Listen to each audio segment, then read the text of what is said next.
इस सब के लिए भी आप सबका विशेष धन्यवाद। और जैसा आज जन्माष्टमी है, आप सभी ने विशेष भी किया है। एक चीज मैं विशेष तौर पर आप सबसे कहना चाहता हूं, धर्म, जाति, पंथ से ऊपर उठ करके कृष्ण का भगवान मान करके जब चलोगे तो कुछ नहीं सीख पाओगे। मैं सच्ची बता रहा हूं, कृष्ण को भगवान मत मानो, एक ऐसा मनुष्य मानो जिसने बचपन से ही कष्टों को झेला है। आम मनुष्य की तरह सोचो। जेल में पैदा होना, माँ बाप जेल में हैं, यानी हम सबके सामने भी चुनौतियां आती हैं। जेल से पैदा होना, वहां से अपने माँ बाप के अलावा किसी और जगह पालन पोषण होना, और पालन पोषण भी ऐसे घर में होना जहां गाय चराने जाया जाता है। गांवों में होता था ना, गाय भैंस जिनके होती थी वो चराने चले जाते थे। यहां तक भी ठीक था, लेकिन इस दौरान कई विपदाएं, कई मारने की साजिश, ऐसे अनेकानेक घटनाएं उनके जीवन में होती हैं। गांव के हर वर्ग, हर जाति, पंथ, संप्रदाय के लोगों के साथ लेकर के मिलकर के खेल रहे हैं, जिनको हम गोपियां कहा है, बल्कि खेल रहे हैं, मस्त रह रहे हैं। बहुत सारे जो किताबों में पढ़ते हो आप, या मैसेजों में देखते हो, या कुछ विशेष जो लोग हैं जो इनके ऊपर रास लीला और गोपियों के साथ कपड़े चुराना, ये सारी चीजें हम पढ़ते सुनते रहते हैं। यहां तक कि फिल्मों में या सीरियलों में भी जिस तरह से इनको दिखाया गया है वो बिल्कुल गलत दिखाया है।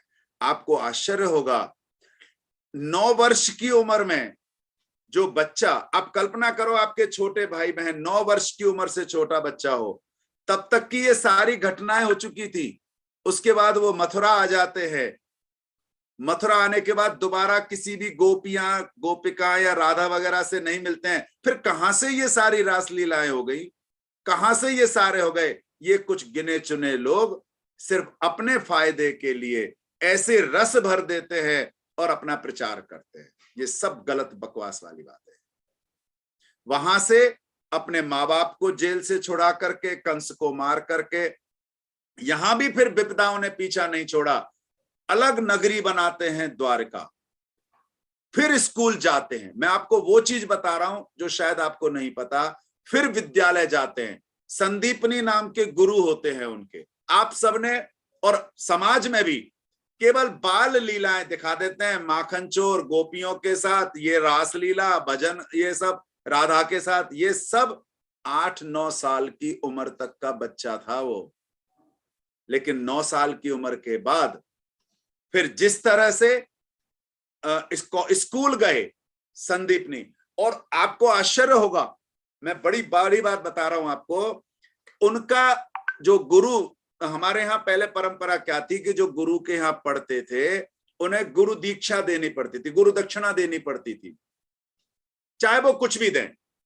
तो जब इनकी शिक्षा पूरी हुई और जाने लगे तो इन्होंने कहा कि गुरुदेव कोई गुरुदक्षिणा। बोला जी तुम दे नहीं सकते, तुम जाओ, गुरुदक्षिणा पढ़ा दिया मैंने, तुम जाओ। बड़े दुखी थे, उनकी माँ भी बहुत दुखी थी जो गुरु माँ थी। बोले हुआ क्या? बोले हमारा बेटा दूर गया हुआ है। दूर यानी मैं आपको साइंटिफिक बता रहा हूं, जो ऑथेंटिक है। अफ्रीका, जो आज के समय में अफ्रीका है, उस समय नाम अफ्रीका नहीं था, वहां है, वहां वो कैद है, उन्होंने गुलाम बना रखा है, ये हमें बड़ा कष्ट है। बोले मैं कोशिश करता हूं कि उसे लाऊंगा। और अफ्रीका से, जो आज का अफ्रीका है, उस समय का अफ्रीका नहीं था। उस समय तो ये कहा जाता था कि जी वो दूसरा लोक है, समझाने का अपना अपना तरीका होगा। वहां से अपने गुरु के बच्चे को वो लेकर के और गुरु को पास लाते हैं। ये गुरु दक्षिणा के रूप में उनका बड़ा उपकार अपने गुरु माँ और गुरु जी के ऊपर होता है। यहां के बाद भी आराम नहीं मिला। जब वो द्वारका के राजा बन गए, आप कभी पढ़ना, मैं इसलिए आपसे कह रहा हूं, इस साल ना सही 12वीं करने के बाद जिस बच्चे को भी थोड़ा सा इंटरेस्ट हो, धर्म जाति से ऊपर उठ करके पढ़ना, एक व्यक्ति के नाते पढ़ना, भगवान के नाते जीवन में कभी मत पढ़ना। भगवान के नाते पढ़ोगे, कभी भी संघर्ष नहीं कर पाओगे। आपको बता दूं, कितने सारे युद्ध लड़े हैं इन्होंने, बहुत युद्ध लड़े हैं इन्होंने। ये बाद में दिखाते क्या है, बचपन के बाद सीधा दिखा देते हैं महाभारत। वो तो लास्ट में हुआ है, जब ये 70-80 साल के थे कृष्ण। उससे पहले कितने युद्ध हुए हैं, कई युद्धों में इनकी हार भी हुई है। मैं आपको बता दूं, हर युद्ध जीते नहीं है। यानी इसका मतलब क्या हुआ कि भगवान तो नहीं है।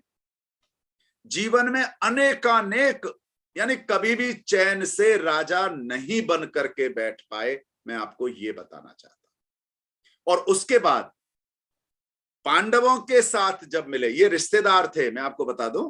पहले तो ये मत सोचना कि अचानक ही पांडव जी कहां से आ गए, कौरव पांडव, ये इनके रिश्तेदार हैं। तो जब इनके साथ इनके बातचीत, अटेंडेंस होता है, वो अटेंडेंस नहीं होता, अटेंडेंस होता है। पंकज क्या हुआ बेटा? हाँ, तो जब ये यहां पर आ गए, इनके साथ इनके समझौते में उनको बुला लिया गया, क्योंकि ये दूर के रिश्तेदार थे। बुलाने के बाद कि भैया आप ही समझौता कराओ, तब से इनका विशेष तौर पर घर में यानी कौरव पांडवों के साथ बातचीत शुरू होती है। यहां भी चैन नहीं मिला, बहुत कष्ट, केवल घोड़ा रथ हाँकने वाले के रूप में, लेकिन कूटनीतिक विशेष रहे, राजनीतिक विशेष रहे। और उसी राजनीति और कूटनीति के कारण से साम दाम दंड भेद, जो गलत है वो गलत है, जो गलत कर रहा है उसको सजा मिलनी चाहिए, जो अच्छा कर रहा है उसको सही मिलना चाहिए। इसके लिए उन्होंने अपने जो कौरव पांडवों के गुरु द्रोणाचार्य थे, चाहे भीष्म पितामह थे, उनको भी मरवा दिया। कर्ण जैसा महारथी, लेकिन गलत का साथ देने के कारण उसको भी किस तरह से क्या हो, ये सारी चीजें चली, लेकिन यहां भी चैन नहीं मिला। और जब ये युद्ध भी समाप्त हो गया, द्वारका वापस आ गए। शायद आपको बहुत आश्चर्य होगा, अगर कई बच्चों ने नहीं सुना होगा, पूरे कुटुंब जब ये महाभारत काल में उधर चले जाते हैं, इनका पूरा जो कुटुंब था, यानी जो कई बच्चे रिश्तेदार द्वारका में जो थे, वो सब अय्याशी पर चले जाते हैं, ऐसा कहा जाता है। कई बुराइयां उनके अंदर आ जाती हैं, और उन बुराइयों आ जाने के कारण अब धीरे धीरे वे आपस में लड़कर के भी मरते हैं। खूब लड़ाइयां होती हैं इनके परिवारों में, यानी चैन वहां भी नहीं मिला। और आखिरी में गुजरात में एक पेड़ के नीचे जब लेट रहे होते हैं, तब एक शिकारी ने क्या देखा कि पैर ऐसे लग रहे थे जैसे कोई जानवर, कबूतर की तरह, कहते तो कबूतर हैं, और उसने तीर मारा और तीर मारने से उनकी मृत्यु हुई। ऐसे बिल्कुल सामान्य जीवन में जन्म लेना, किस तरह से मृत्यु होना। पर इस दौरान हमारे यहाँ एक और विशेष चला, गीता नहीं पढ़ना वरना लड़ाई हो जाएगी, पढ़ने से बचाया गया। और विदेशों में इस गीता को लेकर के इतने शोध हुए कि आज वो गीता से ज्ञान लेकर के और बहुत आगे बढ़ गए। कभी विवेक बिंद्रा को पढ़ना कृष्ण की गीता के ऊपर, वो बिजनेस में एक अच्छा एंटरप्रेन्योर, एक अच्छा हर तरह से बिजनेस मैनेजमेंट, यानी गीता में क्या क्या चीज नहीं है, ये सारी चीजें जो हमें बताई। विवेक बिंद्रा का भी इसमें बहुत बढ़िया इसमें लिखा हुआ है इसके ऊपर। ऐसे बहुत सारी चीजें हैं। विदेशी लोग इस गीता को पढ़ करके अपना जीवन संवार रहे हैं, सुधार रहे हैं, किसी धर्म के लिए नहीं, फिर कह रहा हूं किसी पंथ के लिए नहीं, लेकिन कहां क्या अच्छी चीज है। अगर हम प्रत्येक धर्म संप्रदाय या पंथ से अगर उन चीजों को लेंगे, तो निश्चित तौर पर आपके और हमारे लिए ये दिन, चाहे वो मुहर्रम हो, ईद हो, दिवाली हो, दशहरा हो, राम जन्मभूमि राम नवमी हो, कृष्ण जन्माष्टमी हो, ये सब चीजें तब सही लगती हैं जब इनके माध्यम से हम सभी प्रेरणा लें ऐसा बनने की, इस तरह से आगे बढ़ने की जब हम कोशिश करेंगे, तब जाकर के सही मायने में इस दिन का, इस त्योहार का या एक बढ़िया राष्ट्रीय पर्व मनाने की हम सब आगे बढ़ पाएंगे। इतना मुझे आज के दिन कहना है। जो आप सबने जन्माष्टमी की बधाई दी है, आप सबको भी भगवान कृष्ण की तरह, अब भगवान यानी कौन, हमने तो भगवान बुद्ध भी कहा है, मैंने इसलिए जानबूझकर भगवान शब्द लिया था यहाँ। हमारे द्वारा भगवान कहा जाना और जो समाज में भगवान कहा जाना, दो में अंतर है। वो भगवान जो चमत्कार करते हैं, या वो भगवान जिसने अच्छे काम किए, हमने उसे भगवान बनाया। हमने तो अपनी माँ को भगवान मान लिया, देवी मानते हैं माँ को, तो चाहे भगवान बुद्ध हो।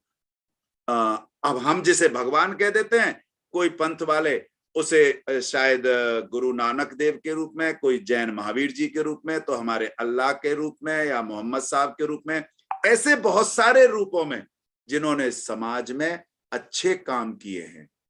ऐसे सभी भगवान, है ना, हमारे जीवन में अच्छी प्रेरणा दें, उनके जीवन से हम सब सीखें।